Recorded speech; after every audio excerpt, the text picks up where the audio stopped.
Bonjour à tous, bienvenue dans cette vidéo. Donc ça va être assez relax, assez cool. On est lundi matin, je vais certainement mettre une petite intro. J'espère que vous avez passé tous un bon week-end, il faisait beau. Hier il faisait très chaud et puis ce matin ça caille. Donc voilà, je voulais revenir sur une information. Donc, je vous ai mis hier la vidéo donc sur BYD qui a pas mal plu, et puis je vous ai déjà parlé donc du bonus. Le bonus, on est en train de parler qui pourrait passer à 8000 euros, j'allais dire du mètre carré. Ça c'est le problème de l'immobilier. Donc 8000 euros pour l'acquisition pour les personnes modeste. J'aime pas trop ce mot parce que si tu gagnes bien dans ta vie et que tu as décidé d'avoir 3, 4, 5 enfants, c'est vrai qu'avec des parts supplémentaires, à partir de 3 enfants, tu as une part supplémentaire. On fait pas des enfants pour les impôts, mais on a un allègement du revenu de référence assez drastique. Donc revenu modeste, c'est plus global que ça, quoi, je trouve. Donc sur cette vidéo, on va parler de la future usine de SAIC, mais elle va pas arriver avant longtemps. Donc il va falloir se calmer. Allez, c'est parti.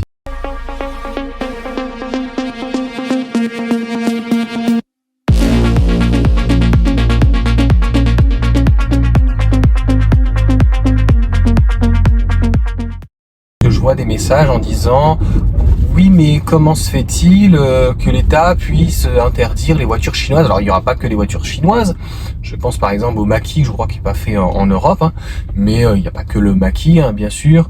Il y a aussi la Pampa. Et tous les voitures chinoises, il n'y a pas que MG, il y a aussi BYD, et c'est pour ça que j'ai mis donc la vidéo, je l'ai intitulée c'est super. BYD a fait un bel effort sur le prix. On est en dessous du bonus écologique à 46 990, je crois d'ailleurs, pour celle de base, mais qui est déjà très très bien finie, 313 chevaux. On a quand même un très beau véhicule qui est différent d'un modèle 3. Mais si tu la commandes, est-ce que tu auras 3 mois ou 6 mois la livraison? Mais en tout cas, ça va pas durer. Et donc, c'est, comment dire, c'est avéré, hein. Il va y avoir une usine, et il va y avoir d'autres usines, SAIC, MG, et puis certainement BYD en France, mais ils ne savent déjà pas où va être le site. Donc, déjà, il faudrait peut-être trouver le site, donc la ville, l'implantation, le permis, que ça soit accepté donc par les autorités, que ça soit accepté par les terroristes. C'est des terroristes à un moment donné climatiques. Et puis au-delà, on va dire, de tout ça, voilà, il faut qu'il n'y ait pas de pépins, qu'elle soit montée, qu'elle soit donc je sais pas comment ça se passe dans une usine, mais il doit y avoir une certification avant l'ouverture, et puis après il faut la production et la montée en cadence, puisque de toute façon les usines, ce type d'usines, sont des usines d'assemblage. Donc il y a un gros stockage qui se fait parfois en intérieur, parfois en extérieur, de pièces, etc., moulées, non moulées, enfin énormément de stock. Donc concrètement, il va falloir attendre. Moi, je pense que ça va être à peu près entre 2 et 3 ans. Décidément, là où je suis à chaque fois, c'est toujours bouché. Bon, tant mieux, t'entendras moins les bruits. Et pendant ce temps-là, il n'y aura pas de bonus écologique. Au même titre que il s'engage chaque année, l'État français ou éventuellement l'Union européenne, à faire un bonus écologique. Est-ce que ça va durer encore 3 ans? Est-ce que ça va durer encore 5 ans? Est-ce que ça va durer encore 10 ans? Je ne sais pas.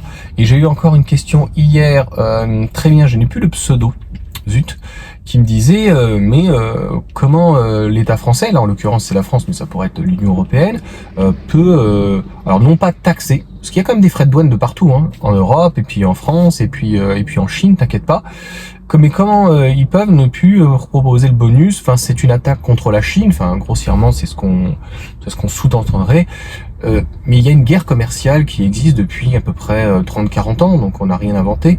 Nous sommes d'ailleurs les laquais donc des Américains. Je tiens à rappeler que quand PSA, on leur a dit on boycotte l'Iran, PSA c'était son deuxième marché. Quand Renault, on a dit les vilains Russes, parce qu'en fait il faut quand même discerner deux choses. Il y a la politique mise en place, qui Enfin, on nous dit que finalement c'est une personne, mais finalement il y a bien quelqu'un en backup. Il y a la marionnette et le marionnettiste, puisque voilà, qu'est-ce que Renault, c'était aussi, je crois, son deuxième marché. Ils ont tout quitté. Ils ont quitté les usines, ils ont tout quitté en Russie. Il y avait un super business. Donc il y a bien quelqu'un qui l'a repris. Aujourd'hui, pour le coup, c'est entre guillemets, si on veut dire, l'État russe. Mais peut-être qu'il y aura un autre businessman derrière qui va reprendre à 1 euro symbolique.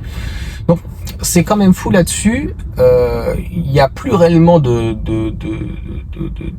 guerre comme la première ou la deuxième, mais il y a un autre type de guerre, une guerre économique qui est livrée. Et les Chinois ont déjà anticipé cette chose, au même titre que Tesla, le modèle Y, comme il est de Berlin, donc aura le bonus, mais le modèle 3, 99% n'aura pas le bonus, quoi. Donc ils ont déjà anticipé.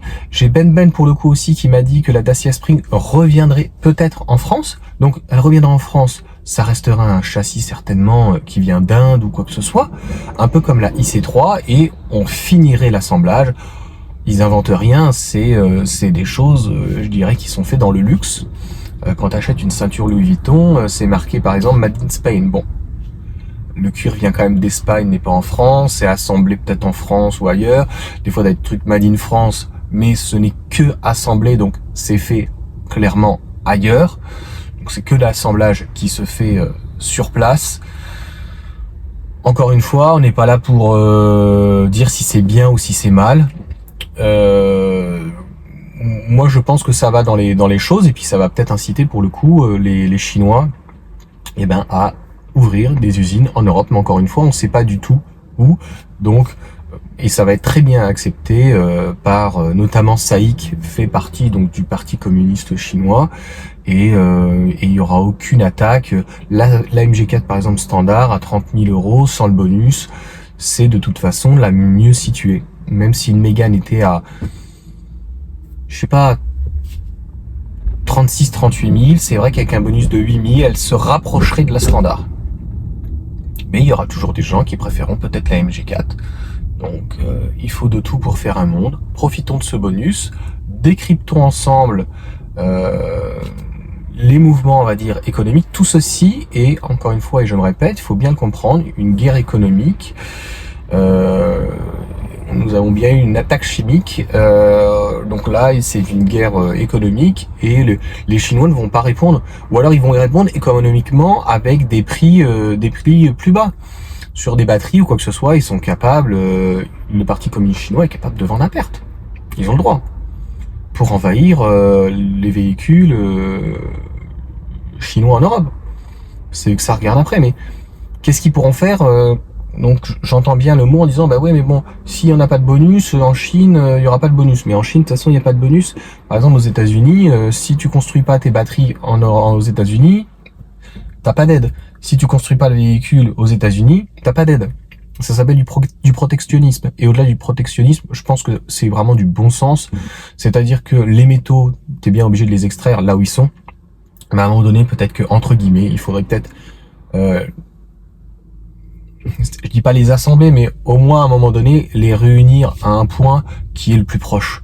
Voilà. Avoir des circuits courts, même sur 5000 km, mais courts, avec des trains, par exemple, des choses mécanisées, que des camions, que ça soit tout se fait aujourd'hui pratiquement par cargo, là, les containers et tout machin, sans compter le nombre de containers qui tombent à l'eau, c'est une catastrophe. Nous, quand on a acheté nos meubles, pour le coup, on sait pas où ils sont tombés dans la mer, je crois. C'est affligeant, quoi. C'est vrai qu'avec le train, au moins, t'as pas ce problème-là, quoi. Donc des flux comme ça, Berlin aussi pour le coup, donc le fait avec son personnel, et puis au-delà de l'usine, il faut trouver les emplois. Donc aujourd'hui, a priori, on entend qu'à Berlin, malgré toute la cadence, il leur manque du personnel. Et aujourd'hui, ils veulent agrandir l'usine, ça a été a priori validé, mais ça va pas se faire du jour au lendemain.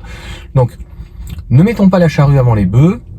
Ici, voilà, moi j'essaye de décrypter en tout cas l'information et de la donner parce que j'adore l'automobile, je suis un grand passionné là-dessus, mais quand elle est opportune. Il y a pratiquement 3 types, on va dire, de vidéos sans parler des présentations, des essais ou des polémiques ou quoi que ce soit, c'est tu as le scoop, paf, t'as l'info tout de suite. Donc aujourd'hui, par exemple, sur le bonus écologique de 2024, on ne l'a pas. Donc clairement, il n'y a pas de scoop, il n'y a pas d'information.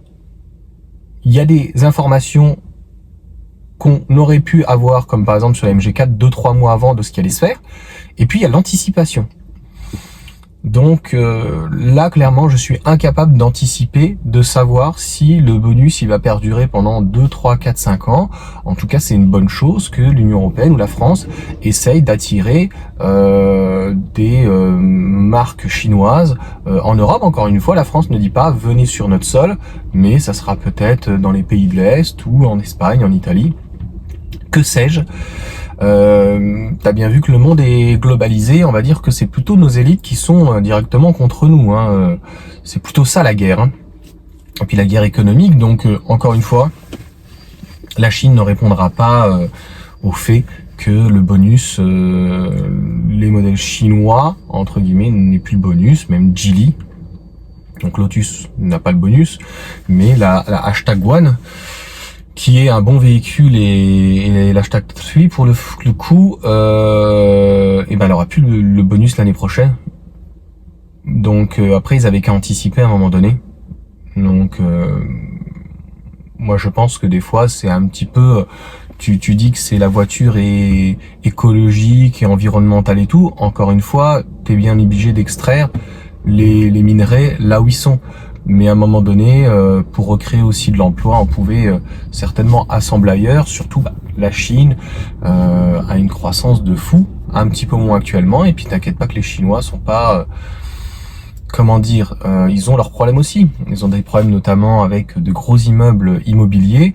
Donc, voilà, chaque pays a ses problèmes d'endettement, a ses problèmes économiques, a ses problèmes de gestion des flux. De population, de migration, etc. Donc je sais pas en tout cas comment aller plus loin dans cette vidéo pour vous expliquer, pour certains qui seraient sceptiques, ou dire mais ils vont pas pouvoir faire ça, mais ça va pas passer, mais c'est pas possible. Si, il y a absolument aucun problème. Encore une fois, je tiens à rappeler que quand c'est comme en Arabie Saoudite, quand une entreprise extérieure de Chine, hein, que ça soit l'Inde, l'Europe, les États-Unis, tu ne peux pas, et une entreprise ne peut pas détenir plus de 49%. Ne peut pas détenir 50%. Donc c'est obligatoirement un Chinois qui détient à 51%. En France, c'est pas possible ça. Vous êtes en Angleterre, même l'Union européenne, c'est pas possible. On serait traité de raciste de dire qu'une entreprise, elle vient dans le pays, elle crée du pouvoir d'achat. Là, tu vois, je vois une Toyota en face. Pour le coup, t'as Toyota qui est en France. Non, nous en France, on leur donne des subventions, quoi. Donc, et là, on leur dit, non, mais écoutez, vous allez pouvoir créer une entreprise, il n'y a pas de problème. Mais elle sera détenue à une autre entreprise, une conjointure, une co-entreprise chinoise. Donc, ils ont des rapports. Je dis pas qu'ils sont excellents, tu vois. Ils se tirent la bourre, hein. Ils se tirent la bourre, c'est comme en compétition. Pour te donner un exemple, c'est dans n'importe quel... Là, actuellement, il y a le rugby, par exemple, mais ça peut être le foot, ça peut être d'autres sports. Il n'y a rien de malsain, c'est la compétition, c'est le business. Les joueurs sont dans une équipe nationale, ils sont face à face, et pourtant, toute l'année, ils sont dans le même club depuis plusieurs années, et ça ne pose aucun problème. Et ben, c'est exactement ça, ça pose aucun problème que... pourquoi ils ont fait d'ailleurs cette usine à gaz, malheureusement, c'est parce qu'en fait, avec le droit européen, ils ne pouvaient malheureusement pas imposer le fait que tel produit de telle provenance n'aura pas le bonus. C'est interdit par rapport à la libre concurrence de l'Union européenne. Alors là-dessus, c'est vrai qu'on est une totale passoire. Je te jure qu'il n'y a que en Union européenne ou dans certains pays africains, notamment avec le CFA, où ils sont complètement asservis. Et nous c'est pareil, les pays en fait européens, ils n'ont pas leur mot à dire. C'est exactement comme une mairie aujourd'hui, elle a plus toujours trop de pouvoir par rapport à une intercommunalité, où l'intercommunalité des fois va gérer une grande partie du parc, va gérer peut-être la déchetterie, va gérer les voiries, va gérer voilà une bonne partie, donc ce qu'on appelle le PLU, donc PLUI, etc., le plan local d'urbanisme. Donc la mairie est amputée pratiquement de la moitié de ses pouvoirs. Il lui reste les écoles, les cantines, les CLAE, quelques routes. C'est bon, reste tranquille, ça passe. Ça passe tranquille. Des fois, ils détectent pour rien. Donc voilà, encore une fois, écrivez-moi, il n'y a pas de problème, je vous réponds à chaque fois. Si vraiment vous arrivez toujours pas à comprendre qu'est-ce qui se passe dans la tête de nos élites, encore une fois, c'est comme un match de rugby ou un match de foot. Un match de sport, ils se tirent juste la bourre entre eux, à la fois les meilleurs amis des fois, les meilleurs équipiers, mais à la fois les meilleurs ennemis. On est dans de la compétition. C'est des grosses sociétés toutes qui sont dans différents, en France au CAC 40, mais d'autres qui sont au Tesla et au Nasdaq. Donc c'est œil pour œil, dent pour dent. Voilà. J'espère vraiment avoir été le plus clair possible. J'ai l'impression qu'il y aura toujours des sceptiques. C'est dommage, tu verras l'année prochaine, ça se passera bien. Et à chaque fois on parle de SAIC, mais derrière aussi il y a le très gros groupe Geely. On n'a pas entendu de Geely. Ils ont une usine avec Volvo en Belgique. À un moment donné, ils avaient qu'à construire leurs véhicules en Belgique.